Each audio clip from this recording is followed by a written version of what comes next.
Hello, viewers. Here I am in the tent here, and drinking some cocoa. I made a pot of cocoa here, just my 2-quart pot. And here I am with some pumpkin spice here. Pumpkin spice whipped topping here.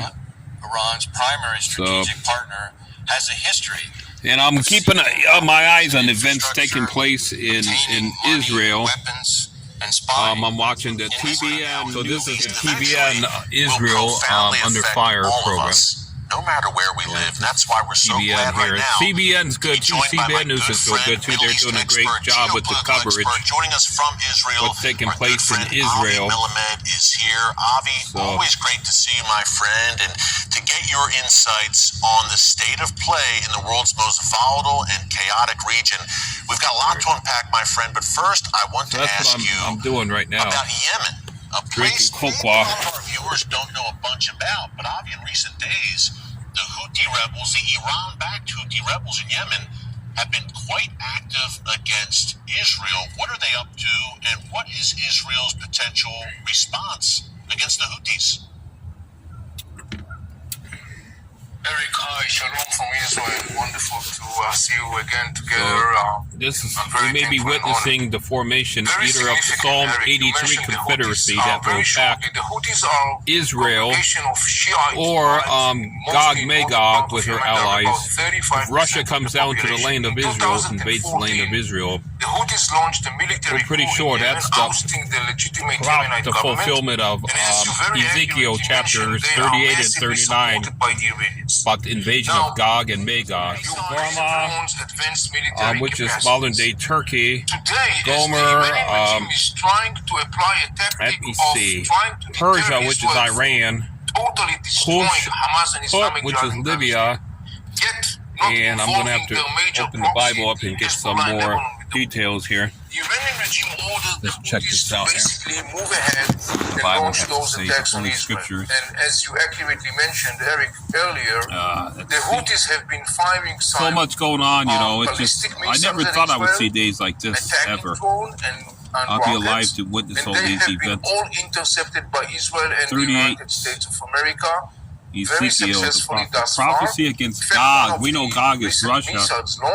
You know, Gog is the leader of Russia, the land of Magog, the chief prince of Meshech and Tubal. Okay. And here's some of the allies that will be allied with Russia or Magog. Persia, Ethiopia, and Libya. And I must say, Gomer and all his bands, the house of Garma of the North Quarters and all his bands, and many people with thee. So we got these nations here that will be allied with Russia. The United States of America, and you have been talking about it for many years. Let's see. Thank you so much, my friend. Modern-day Iran, I've been talking about it with you. Ethiopia, which probably includes Middle East Sudan, experts, my friends. It's always great to have and you Libya, with us. And hey, which is put, as we're talking about this southern front in Yemen, the IDF, I would think right now, doesn't want to be fighting on multiple fronts if it can avoid it. But we've got to talk about the northern front, a place you and I have spent time together along the Lebanon border. Turkey. Hezbollah we always see the Russian, Turkey, and Iran alliance coming together quite quickly right before our eyes. How likely is it that the northern front develops so into we look something at God's word, the Bible here. Days and weeks to come? Okay, here we go. Prophecy against God here. This is one of the most significant questions. You know, I have been saying from day one to this war that I've noticed that there is an Iranian dilemma regarding the question, should they order the Hezbollah to move in? We may be witnessing these events taking place right in front of our very eyes. Keep Hezbollah out of the fight. And in that context, up until now, it's very clear that the Hezbollah, the bottom line, as of now, is out of the war. Now, there are some very interesting aspects in that regard we should emphasize. One, the fact that the Hezbollah is, as of now, out of the war, enormously aggravates Hamas leaders who don't conceal their anger, because one of the major slogans that Hamas was marketing to its people, the Palestinian, was that when the time comes and there is a war with Israel, Hezbollah will join in full capacities. It didn't happen so far, and This is one thing that we should be aware of. That understanding explains something that I'm going to share with you, Eric, and your viewers. It's most recently updated. It's very interesting. Okay. Hezbollah published a list of statistics, apparently trying to portray what he has been doing since day one of this war. 1 hour ago. This was 1 hour ago. Israeli military targets. And here is something very interesting that the See the Hezbollah comments. is doing. You got a lot of anti-Jew. You got a lot of Jew haters now, just popping out the woodwork. I don't know why they are giving this much out, but every Even American people that family call needs to see themselves this. call themselves You're Christians. not going to believe this, but the government is basically List, which is very interesting. It is inflating the statistics. Why is it so interesting? Because Hezbollah, up until now, relatively speaking, used to be very reliable with its reports. He is inflating the statistic because it's clearly Let's see. one of the ways of the Hezbollah to try and to kind of like calm or address the mounting criticism by Hamas leaders who are aggravated by the fact Hezbollah has not joined the war yet. Then there is another interesting inside things that I want to share with you, which is not less known in the world. I want to share it with you right now.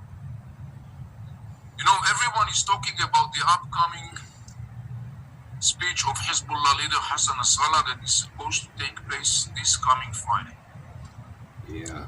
I want to share with you something that is coming from my sources in Lebanon, which is a very interesting story, and it's very interesting to understand. Recently, in areas that are affiliated with Hezbollah, like the Dahya, the southern part of Beirut, which you are familiar with through story, the center, the power center of Hezbollah, and in other places in Lebanon, Yeah. the number 313 appeared. Now, this is a very interesting story because you may wonder what does it mean, the number 313, and what does it have to do with Hezbollah's upcoming leader speech. Just to understand the nature of the challenge that we are facing right now when we are talking about Hezbollah and the Shiites-backed Iranian militias. 313 is a very significant number in the story of the Shiite narratives. This is the number of allegedly the militants, the fighters, Let's see. who were basically fighting 1400 years ago in the battle to take revenge of the blood of Hussein bin Ali, the major martyr of the Shiites. And Shiites You got a lot of right now, as we are heading towards Hezbollah's leader's speech on Friday, they are echoing the story of 313. And one of the reasons, Eric, they are doing that is because notice the date of this speech. It's going to be November 3rd, 2023. This is what we are dealing with. Yeah, an apocalyptic ideology, an apocalyptic worldview, Avi. It's clearly Let's see. not only with Yes.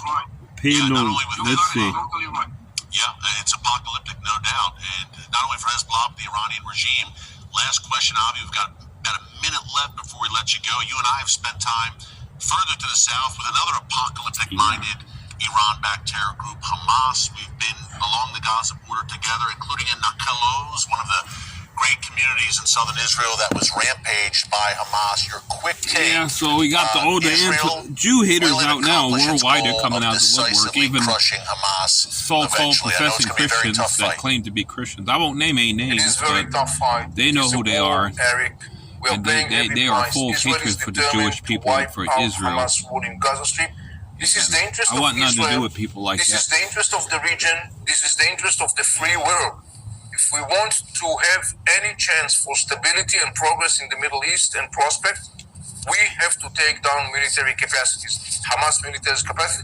We must make sure that Hamas and Islamic Jihad will not be any longer a relevant player in the story of the Middle East. Absolutely. Avi, you said it. You're right on target. If Hamas and Islamic Jihad live to fight another day, it sends the absolute wrong message to the Iranian regime and Hezbollah and Israel's other enemies. Avi, so great to have you, my friend. Thanks for keeping an eye on this Okay, for us. that's it for now, viewers. Very soon. God bless Avi Melmet. We'll see you soon. Thank you, Eric. Take care.